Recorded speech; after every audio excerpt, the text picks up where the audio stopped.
Hello. You may have heard the saying, work to live, don't live to work, which means that you should use your job as a way of allowing you to do the things you enjoy, not letting work be the only thing that you ever do. You may also have heard the term work-life balance, which is all about having enough free time to enjoy your life and not working yourself basically to death, I suppose.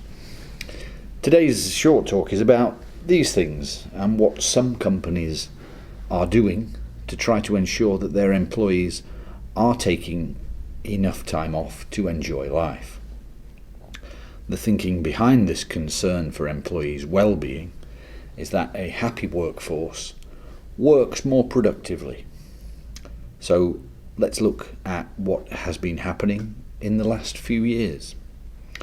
Back in 2014, the boss of the Virgin group of companies, Sir Richard Branson, decided that he would allow all of his staff, totaling more than 50,000 people around the world, to take as much time off work as they wanted.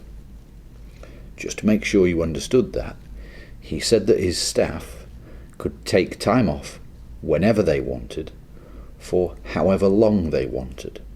Unlimited holidays, crikey. That sounds amazing. To put it in context, most UK employees get between 22 and 30 days holiday per year. Some lucky souls get up to 35 days. So about 5 to 6 weeks. Richard Branson was not the first CEO to implement this idea.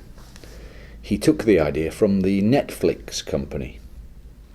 Netflix, if you didn't know, is an online film and TV series streaming service.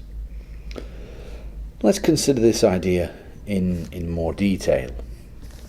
Richard Branson says on his website that the policy of unlimited holidays allows, quote, all salaried staff to take off whenever they want, for as long as they want. There is no need to ask for prior approval, and neither the employees themselves nor their managers are asked or expected to keep track of their days away from the office. It is left to the employee alone to decide if and when he or she feels like taking a few hours, a day, a week, or a month off. The assumption being that they are only going to do it when they feel 100% comfortable that they and their team are up to date on every project and that their absence will not in any way damage the business, or for that matter, their careers. End quote. Other companies are implementing similar policies. I'll just name some of them for you. We have Twitter, Glassdoor, Groupon, Evernote, and payasyougym.com. I mentioned two common sayings at the start of the talk, and I think now is perhaps a good time to mention another one. If something is too good to be true, then it probably is. Which means that if something sounds so amazingly great, it is probably not that great at all, to the point where it is more likely a con. So what of this idea to have unlimited holidays?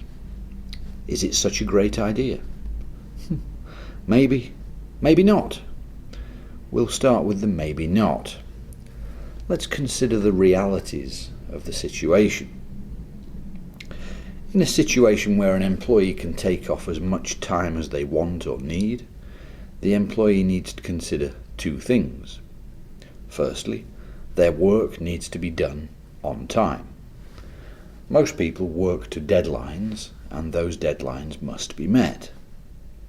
Secondly, your absence from work should not place a stress or a burden on your colleagues. In other words, their workload should not become stressful and difficult for them to manage.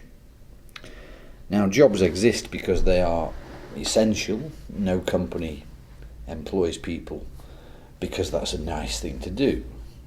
So if the employee is absent due to illness or holidays, something needs to happen in the company for the company to continue operating efficiently. That something is usually a distribution of responsibilities to other people for a short time, or possibly a temporary member of staff to cover the job.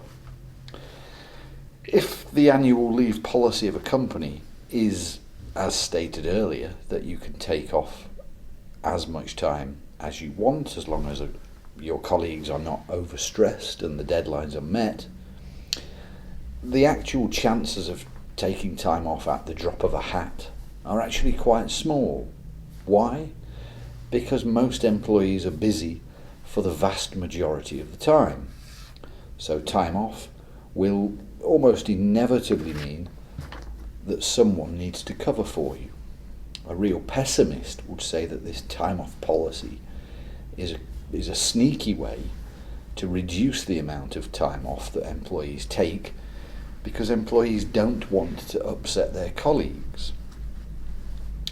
However, having said all that, we should look at the evidence for or supporting this policy of unlimited holiday. Companies that have implemented the policy often report positive results in everything from staff morale, creativity and productivity. These things all increase because employees feel empowered.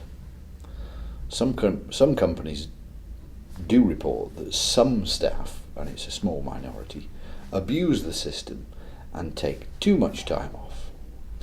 But rather than being a bad thing, this situation actually highlights a problem, because the ones who abuse the system are the ones who are underperforming in the job role, so they need to be removed from the company anyway.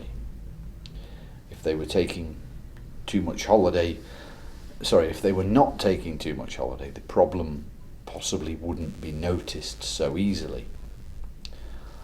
Other companies report that teamwork has improved markedly as staff are obliged to work more closely to arrange cover for each other.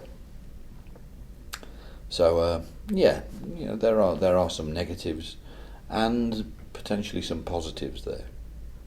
I suppose that some jobs are more suited to this style of working than others. Let's face it, you wouldn't want to walk into a shop and find no one to help you because they're all on holiday. You as students wouldn't want to walk into an economics class and find that the physics teacher is teaching you for a week because the economics tutor is on holiday. These kinds of situations would have a negative effect on the customer. If, on the other hand, you were working on a project to create a new, let's say a new app for a phone, I guess that flexible working is fine, as long as the deadline is met, of course. So that brings me to the end of this talk. Just to recap, some forward-thinking companies are trying out unlimited holidays because evidence suggests that this improves many aspects of the business: creativity, productivity, teamwork and staff morale, for example. However, in some cases this policy may mean that staff feel that they cannot take holiday because their job is just too important, or they are uncomfortable asking colleagues to cover for them. And finally, some job types seem to suit this idea more than others. So